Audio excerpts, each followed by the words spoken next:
Les haters, on s'en fout. C'est vraiment ça le message que je veux te passer dans cette vidéo parce qu'il y a beaucoup de gens qui ont un gros problème avec les haters. Ils ne peuvent pas se lancer parce qu'ils ont tout simplement peur de se faire massacrer. Ils ont peur du ridicule.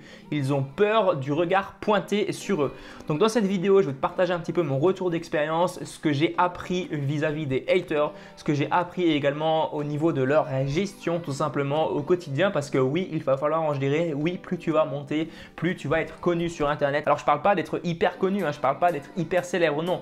Même si tu as ne serait-ce que 100, 200, 1000 ou 2000 followers, et bien tout simplement, tu vas rencontrer des personnes qui ne vont pas être d'accord avec toi. Donc ces personnes, je les ai nommées, enfin c'est pas moi qui les ai nommées, voilà, tout le monde les appelle les haters, donc c'est une appellation commune, appellation d'origine contrôlée.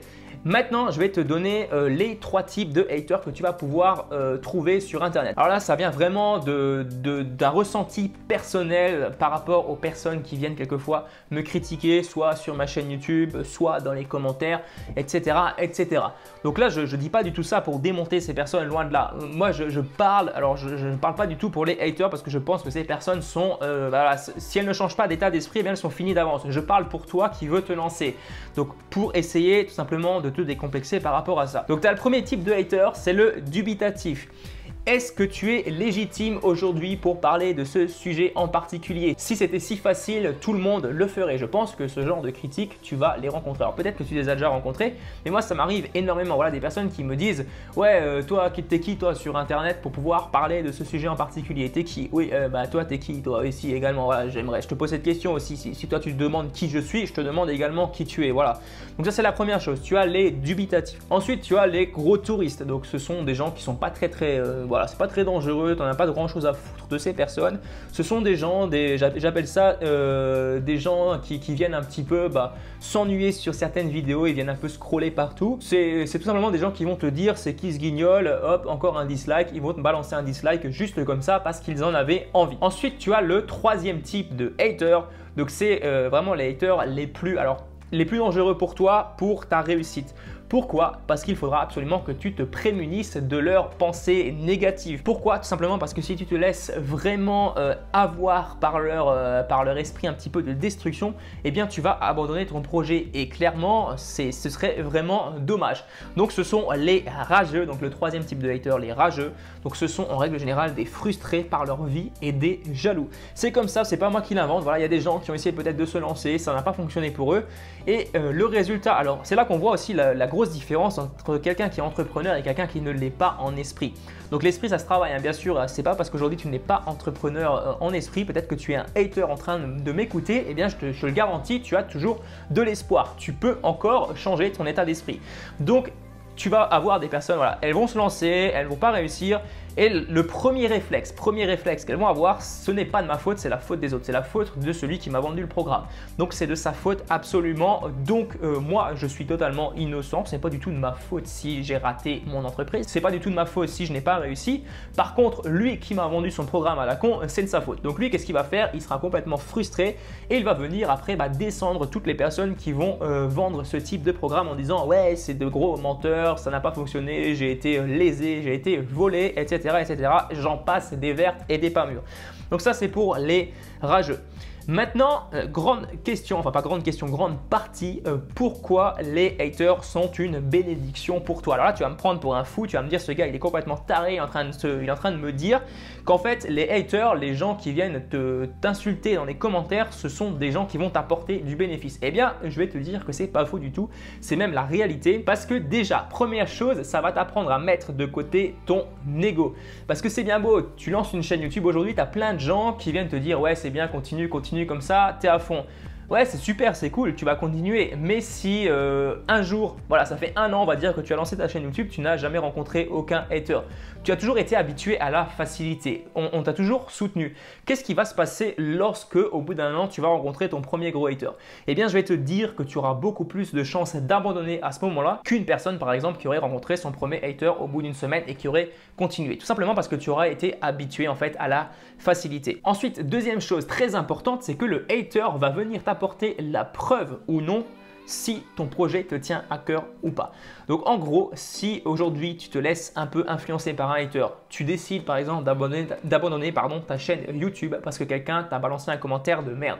Eh bien tout simplement, ça veut dire que ce projet ne te tient pas suffisamment à cœur, que c'est peut-être bon de te remettre en question et de voir si tu es parti dans la bonne direction. Alors je sais, ça peut faire mal, mais c'est souvent la réalité. Troisième point qui me pousse à croire qu'un hater c'est une bénédiction pour toi, c'est tout simplement qu'il va venir te prouver que tu as touché une corde sensible, un point qui fait mal, donc un point qui lui fait mal à lui en particulier. Donc félicitations, si tu as un hater aujourd'hui sur ta chaîne YouTube, c'est que tu as réussi en quelque sorte à mettre le doigt sur quelque chose de très important.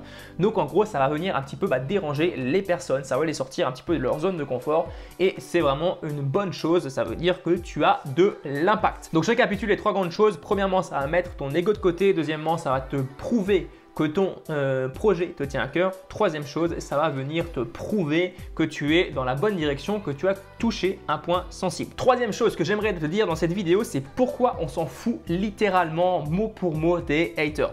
Donc déjà, première chose, la première raison pour laquelle tu t'en fous, c'est que tu en auras toujours sur ton chemin. Autant t'y faire dès maintenant, comme je te l'ai dit juste avant. Si c'est la première semaine, voilà, autant t'y faire. Tu te mets dans l'état d'esprit que tu auras toujours des personnes qui vont tout simplement te critiquer, des personnes qui vont te blâmer. Deuxième chose, ils ne sont pas dignes de ton attention. Donc pour ça, rien que pour ça, tu devras tout simplement en avoir strictement rien à foutre. En règle générale, souvent ce sont des personnes qui vont venir, donc comme je te l'ai dit, des personnes frustrées qui vont venir juste pour te descendre. Donc ces personnes qui n'ont aucun objectif dans leur vie, je suis vraiment désolé pour ces personnes, voilà, je m'emporte un petit peu, mais je suis vraiment désolé pour ces personnes. Mais malheureusement, elles ne sont pas dignes de notre intérêt. Elles ne sont pas du tout dignes quand même, alors là, je t'en fais une vidéo, voilà, je m'y intéresse un peu, mais c'est surtout pour toi qui veux vraiment bouger, pour toi qui veux passer à l'action. Donc ce sont des personnes que tu dois absolument laisser de côté. Elles ne sont même pas dans ta vie, tu n'en as strictement rien à foutre, elles n'existent pas. Donc tu as un dislike sur une vidéo, ce dislike n'existe pas. Voilà, tu restes focus sur le positif. Ensuite, troisième chose pour laquelle tu dois absolument t'en foutre des haters, c'est que tu as 1000 fois, 10 000 fois, 15 000 fois, 100 000 fois plus de chances d'atteindre un résultat qu'eux. Parce que eux, clairement, qu'est-ce qu'ils vont faire? Ils vont passer leur journée, alors au lieu de créer du contenu, au lieu de créer des choses utiles aux personnes de leur entourage, au lieu d'être intelligentes, qu'est-ce qu'elles vont faire ces personnes? Elles vont passer leur journée à scroller toutes les vidéos YouTube, à créer peut-être même de faux comptes, alors pas de faux comptes YouTube, mais d'autres comptes YouTube, d'autres comptes Google, tout simplement pour disliker un maximum de fois une vidéo ou deux vidéos. Mais ces personnes, est-ce que tu penses qu'elles auront des résultats en faisant ça? Est-ce que tu penses que dans 2 ans, elles auront des résultats? Est-ce que tu penses qu'elles auront plus de résultats que toi qui aujourd'hui a décidé de prendre ta caméra, de te filmer? Est-ce que tu penses que dans 2 ans, vous serez toutes les deux personnes à la même situation? Non, clairement. Si toi aujourd'hui, tu as décidé de prendre ta caméra, de te filmer, tu as décidé de, je sais pas, de prendre un hébergement sur OVH, de créer ton blog, tu as décidé de créer un compte Instagram pour ton activité, eh bien, tu auras bien plus, 1000 fois, 2000, 3000 fois plus de résultats que cette personne qui dans 2 ans sera toujours en train de commenter les dernières vidéos, de raconter toujours de la merde sur les dernières vidéos. Voilà, je pense que tu as compris, c'est très important. Franchement, si aujourd'hui tu te lances, même si tu as des personnes autour de toi qui sont en train de te critiquer, en train de te dire que ce que tu fais c'est de la merde, continue, tu ne les écoutes pas, tu restes focus sur ton objectif et tu verras au bout d'un moment des résultats arriver, je te le garantis. Donc voilà pour cette vidéo, voilà pour ce petit message que je voulais te passer aujourd'hui. Donc c'est un message qui me tient vraiment à cœur parce qu'il y a beaucoup de personnes justement qui hésitent à se lancer parce qu'elles ont cette peur de se faire critiquer, mais c'est tout à fait normal, je te le garantis, je me fais critiquer tous les jours. Les autres personnes qui se sont lancées se sont également fait critiquer, ça arrivera à tout le monde, ça t'arrivera également, donc ça sert à rien de se voiler la face. Donc voilà, si tu as des questions, des suggestions de vidéos, n'hésite pas à me mettre tout ça dans les commentaires. Lâche-moi un pouce bleu si la vidéo t'a plu, lâche-moi un dislike également si la vidéo t'a déplu. De toute façon, si tu es un hater ou quelqu'un qui me suit, ça me changera strictement rien à ma vie. De toute façon, que tu me lâches un pouce bleu ou un pouce en bas, ça comptera pour mon référencement. Ma vidéo sera mise en avant sur YouTube. Voilà, c'est pas moi qui le décide, c'est YouTube qui fonctionne comme ça. Donc que j'ai 100 dislikes ou 100 likes, ça changera strictement rien à ma vie. Et moi, je te dis à très bientôt pour une prochaine vidéo et ne crains surtout pas les haters. Allez, ciao!